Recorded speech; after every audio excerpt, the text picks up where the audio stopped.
Hey everyone, this is Sina from Truebit. Today I'm going to tell you about the Dogethereum bridge and give you a demo of Truebit live on the Rinkeby testnet. So what is the Dogethereum bridge?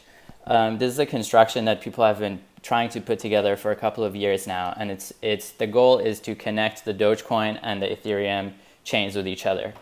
What do we mean by connect? So the idea is that someone on the Doge blockchain who owns some Dogecoins can send a transaction, locking up their coins, giving up control over them.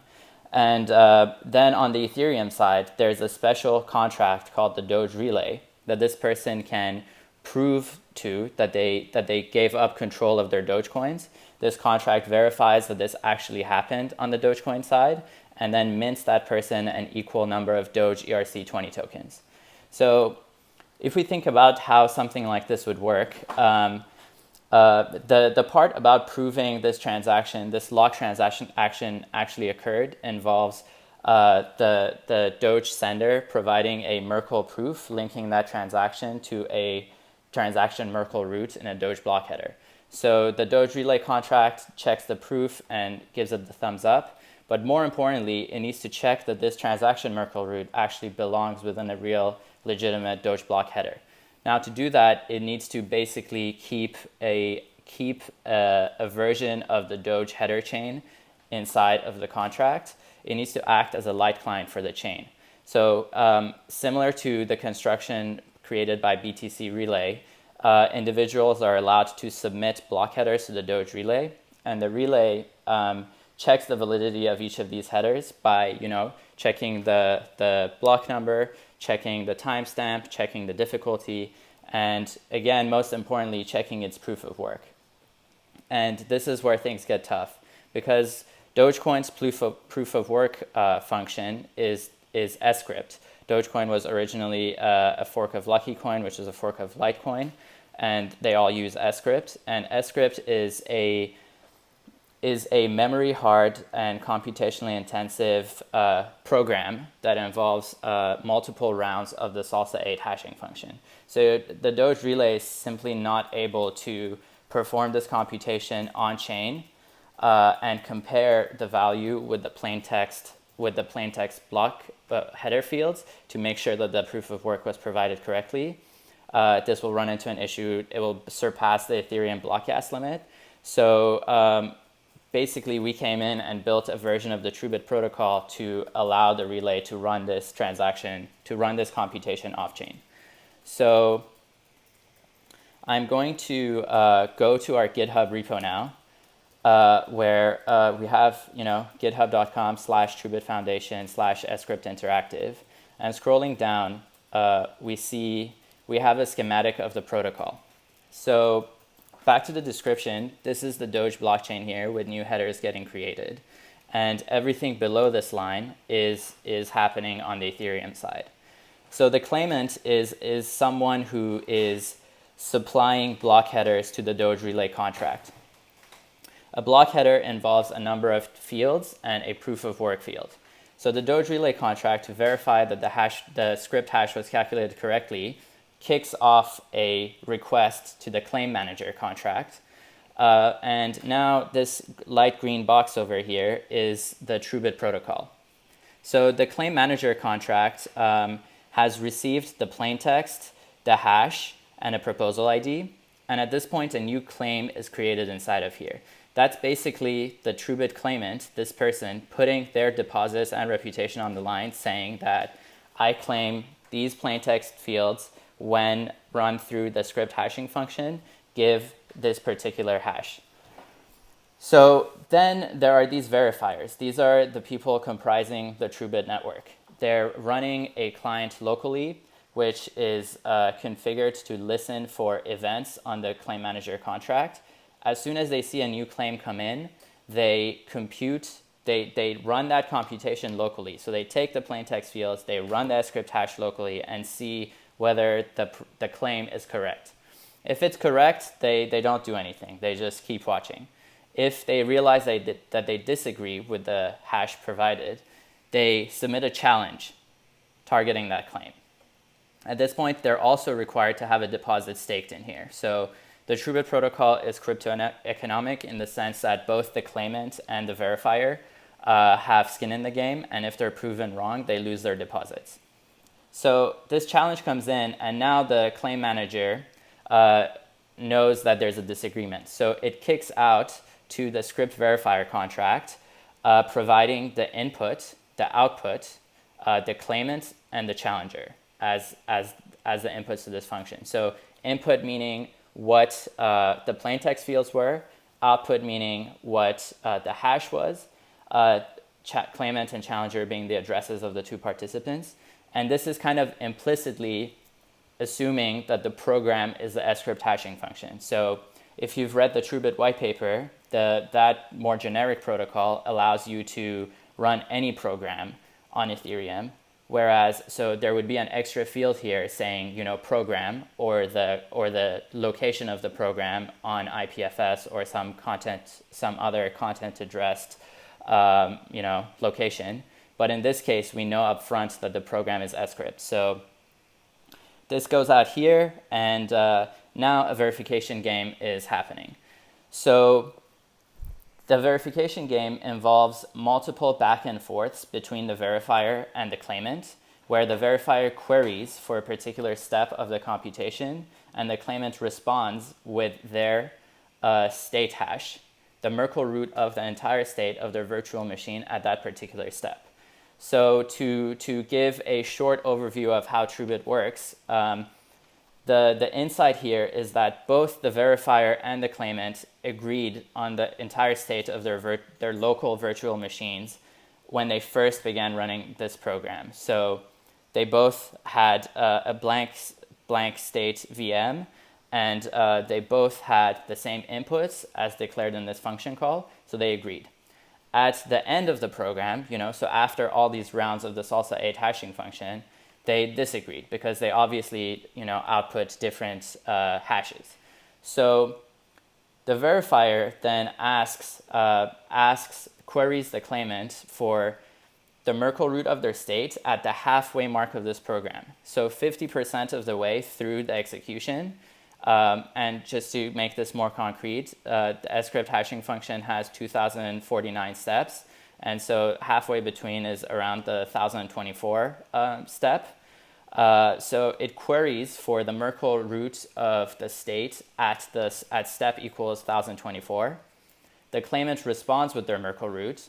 And at this point, the verifier, now we're in the second step of the binary search. So the verifier, again, locally computes their own state at the 1,024 step, compares it with the value provided by the claimant, and if they disagree, if they agree at that point, the claimant can deduce that both them and the claimant agreed on everything leading up to the halfway mark. So the disagreement must be in the second half of the computation. If they already disagreed with the state provided at the halfway mark, they know that this disagreement occurred from step 0 to step 1,024.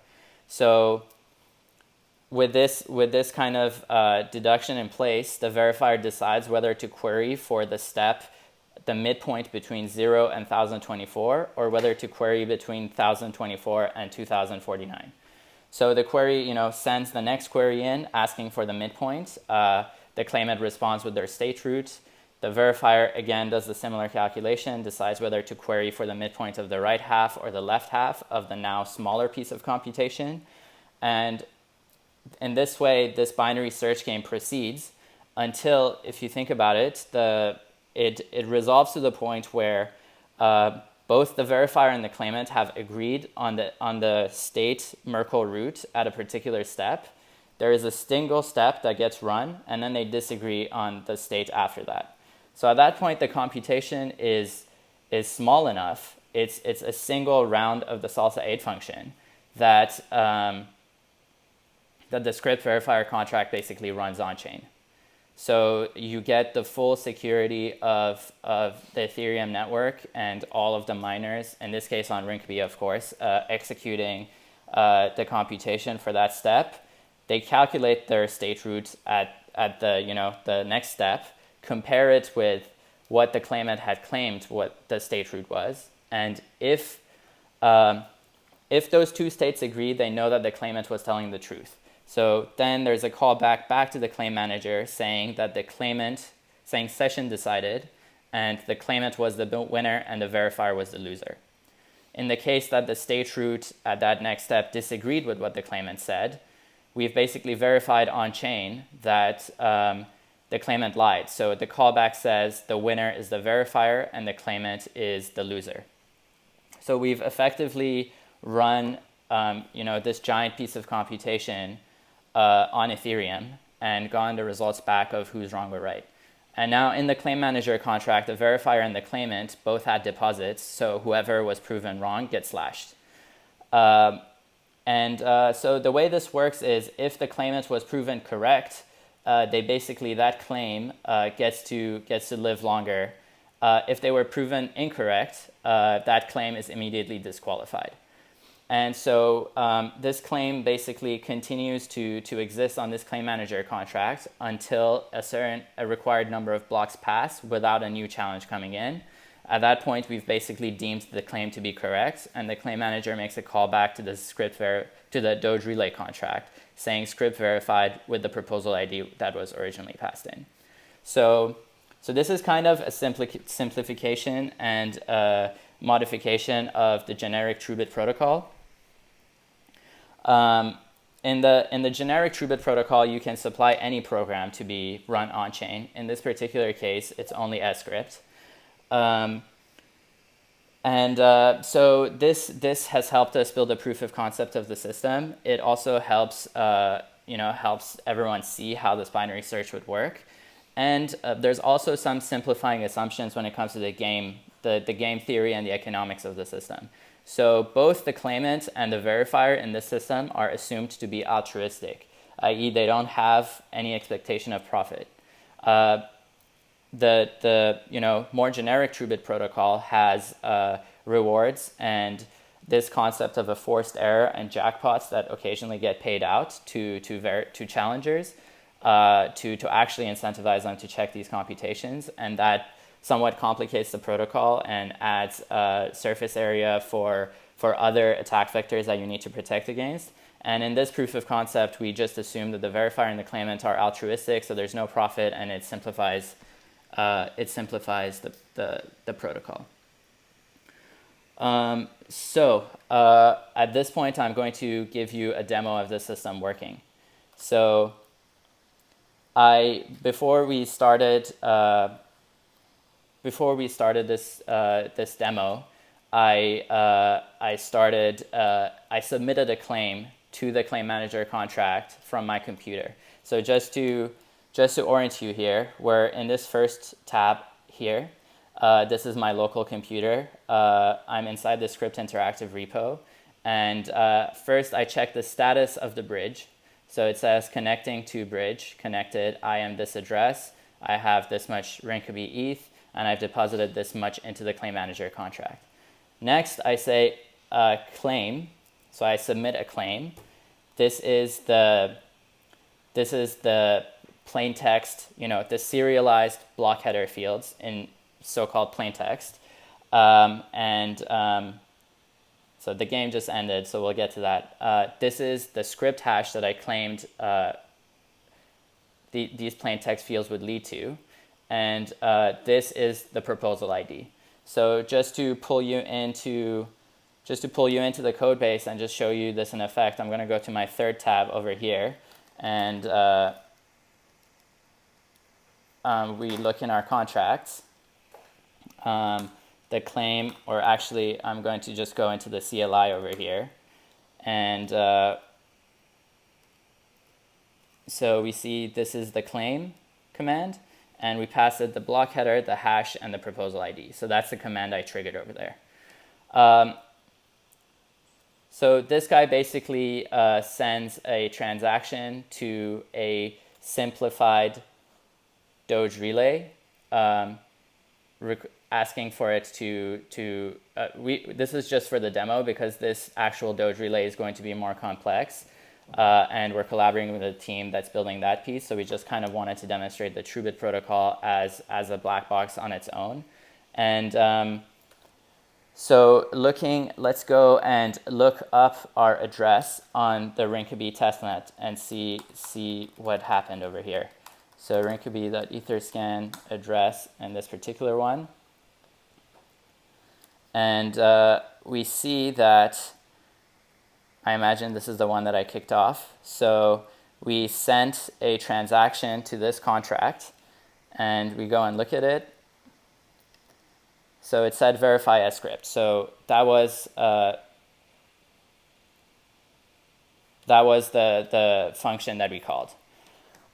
So now the reason why this verification game happened is that in my second tab over here, this is a Linux server, I had run a challenger. So I'd again done npm start status. We're a different address over here. We have deposit in place. And I'd start the monitoring in the client in monitoring mode with the auto challenge on. So began monitoring for claims. It saw that a new claim was created. It computed it locally, saw that the Scrypt hash was invalid, and then it began to challenge, aka query, for particular steps. So this is the very first query that it sends in at the midpoint of the entire computation. It gets a response back. It realizes now it has the value at the 1024th step and decides to query for the 1536 step and gets the result back again, queries for the next step. So in this way, this person forces the verification game to happen, and in the end, it queries step 2048, which is the final step of the Scrypt hashing function. And going back to our claimant, we see we were defending step 2048, and we lost the game. So now let's go on Rinkeby, and I'll show you these things on chain. So I'm going to go to my third tab over here. I'll just go to the end file where the addresses of the contracts are written. So the Scrypt verifier address is over here, which is the contract actually playing the binary search. So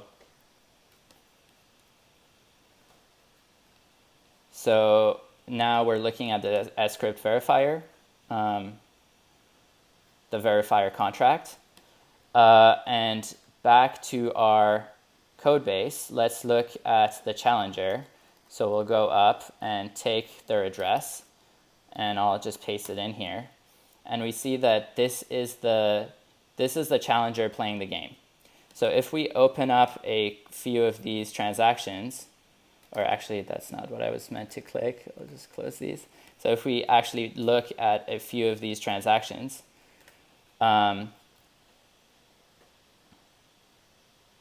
just wait for it to load, we see that the challenger was calling the query function. And again, over here, they're calling the query function. And over here, they're calling the query function.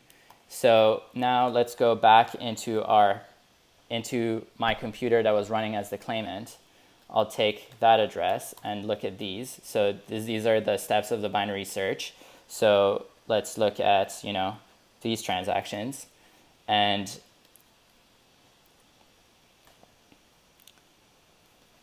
we see that as the claimant, I'm responding to the challenges after they come in.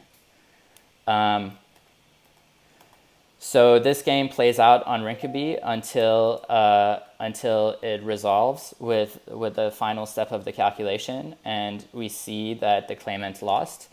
And if we wanted to submit another claim, say with a correct Scrypt hash, we could also do that. So this is again the serialized block header. This is the correct Scrypt hash of it, and I'll put another proposal ID in here. So we submit a claim, and in this case, even though the challenger is still running in monitoring mode, they'll see the challenge come in, but they actually won't challenge it because the Scrypt hash is correct. So I'll just move. Yep. So that's about it.